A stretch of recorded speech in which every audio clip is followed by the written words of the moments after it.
when I decided to do this after my husband passed, it was like I wanted to do it, but could I do it? In better words, a woman can go out in a boat by herself? Yeah. No reason not to.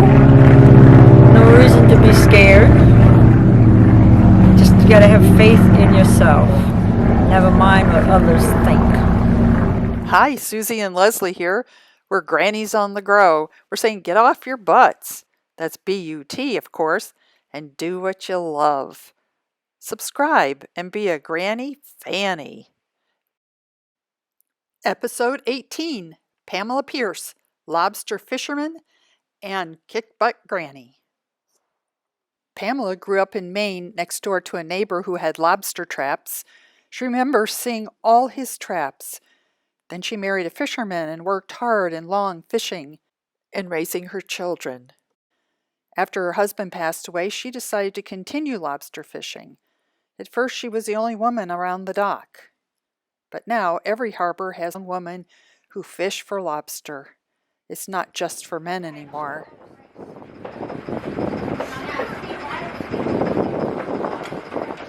Pamela starts today by going to the harbor in Maine, getting in her boat, going out and either putting traps into the water or checking several hundred traps to see if any lobster have found their way into them.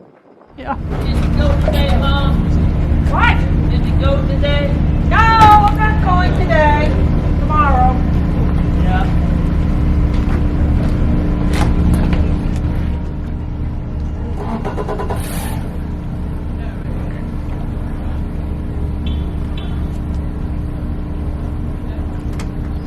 Do you call yourself a lobster fisher woman or a lobster fisher man, or what do you? I just say lobsterman. Fishing is always, to me, it's exciting. When the trap breaks water, is there going to be lobsters in it? What's in it? So, anyway, this is my barrel. I put my lobsters in. This is the bait in here, herring. Let's take a look at one way Pamela might get the bait on board. So what is that stuff they're putting on the boat? Well, that's called hard bait. Rats, fish. Put in the trap. Now you got to take into consideration who buy it. What's that mean, man? Means that local dog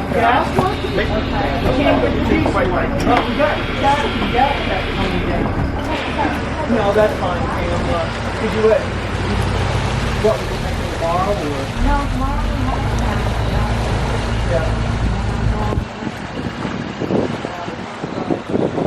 And there is a seal. Oh my goodness, we get to see a seal today. A big old seal. We know when they were having bait down there. Solid bait. No, he won't. That might be the same guy. I think it was last summer. Yeah. There was a woman in her. This is the bait in here, herring. It's my little apron that I wear instead of oil pants. And of course I have gloves. And what do you wear the apron for? To keep the water off my clothes. Oh yeah. Same as the boots, to keep my feet dry. Because it gets wet. What was your scariest day? The scariest day fishing with my husband out at Mount Desert Rock. And the net is hung down and the boat is going like this. That was kind of scary. But for me personally, I was hauling traps and my gear let go. And I couldn't go forward. So I had to come in backwards. And it was blowing southwest. I had too much weight in the stern.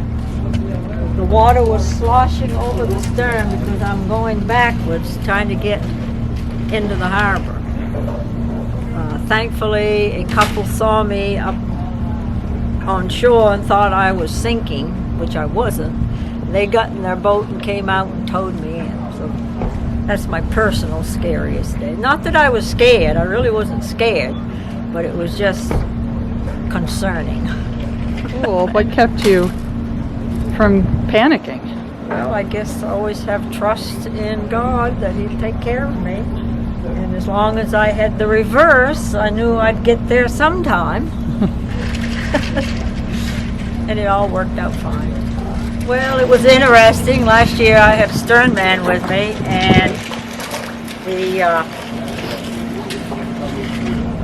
throttle let go. So my sternman was down on his knees pulling on the cable so we could get in a little faster. The little nut had fallen off. So he's down there holding that so we could get in rather than idling in. When I was younger, I was very inhibited. And when I decided to do this after my husband passed, it was like I wanted to do it, but could I do it? I didn't have confidence that maybe at first I think I could, then I'd say, well, no, I can't, even though I'd been on the water fishing with my husband. And then I just made my mind up that I was going to do it, and did it. Found the boat because I had traps, and went ahead and did it, and found out, yes, I can do this. So from there, the confidence grew. A woman can go out in a boat by herself? Yeah. No reason not to. No reason to be scared. Just you gotta have faith in yourself.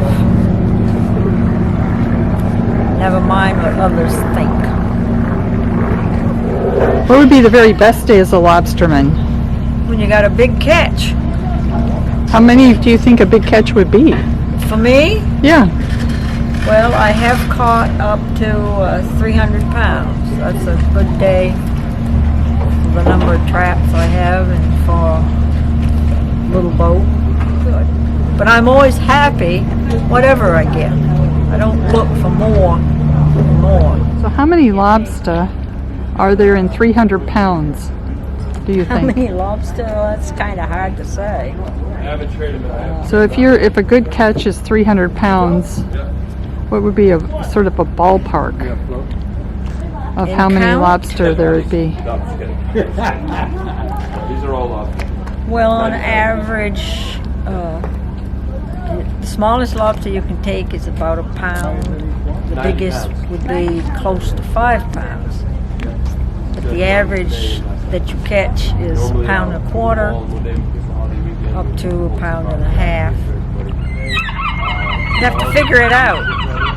But, you know, it's like there is no average. People say, how many lobsters do you get in a trap? Well, one trap might be nothing. The next trap, perhaps 1 or 2.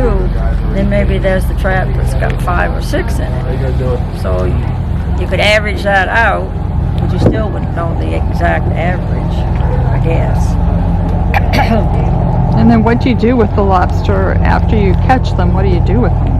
Well, if you see that it's on the small side, you got to measure it, and then you put bands on the claws and throw it in the water. And then barrel. you take them back to the shore, and do you sell them? Sell them right here on this dock. Oh, No, we do everything out here. Get your bait and your fuel, get ready to go again. And when I'm done, and get the boat cleaned up somewhat, and pull into the float down here, and tie up and unload my lobsters into one of these plastic crates. And they weigh them up, and give me a slip they give you the slip? of how many pounds I had, and if I had bait or fuel. And you put the lobster in these crates. Yeah. How do you identify which one is yours? Well, I don't. Once I sell it, it belongs to the dock here. Oh, so They you bought don't it. you don't have to know which one of those is yours. No, you no, sell it. no. They put 90 pounds in a crate. Oh, And throw wonderful. them in the water and do whatever, sell them. Mostly to tourists. Can people just walk up here and buy? buy them from the dock? Yeah. Oh, but Beals does? Out front, I guess. I'm not sure. Yeah. Oh. Or you can come here to pay for them. A little cheaper than out there. You mean to eat it or to sell it? If you wanted to buy a lobster to take home, Oh, you go to the front. up Yeah, the front, yeah. pay those big prices. So we walked to the front of Beals to find out what we could have for lunch. Where does the lobster end up? Your belly.